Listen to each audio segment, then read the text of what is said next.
এইমাত্র পাওয়া খবর, শেষ হয়েছে জাতীয় নির্বাচন। ফলাফল জানা যাবে কিছুক্ষণের মধ্যেই। চলছে বরাবর লড়াই, এগিয়ে আছে ধানের শীষ। তবে বেশিরভাগ আসনের ফলাফল আগামীকাল 23শে ফেব্রুয়ারি শুক্রবার সকাল বা দুপুরের মধ্যেই জানা যাবে। এ বিষয়ে আরও বিস্তারিত জানতে ভিডিওটি সম্পূর্ণ দেখুন। আর আপনি কোন জেলা থেকে খবরটি দেখছেন অবশ্যই কমেন্ট করে জানিয়ে দিবেন। আর সবার আগে সর্বপ্রথম সঠিক খবর জানতে আমার চ্যানেলটিকে সাবস্ক্রাইব করে রাখুন। এবার জেনে নিন এক নজরে। সকাল পেরিয়ে দুপুর, দুপুর গড়িয়ে বিকেল, শেষ হয়েছে জাতীয় নির্বাচন।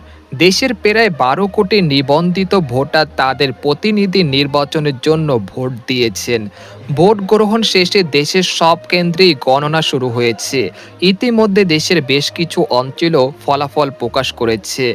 তবে আগামীকাল 23শে ফেব্রুয়ারি 2026 শুক্রবার জানা যাবে চূড়ান্ত ফলাফল। এদিকে শান্তশিষ্টভাবে সম্পন্ন হয়েছে 2026 সালের জাতীয় নির্বাচন। দুই একটি জায়গায় সংঘর্ষের ঘটনা ঘটলেও তেমন হতাহতের ঘটনা পাওয়া যায়নি।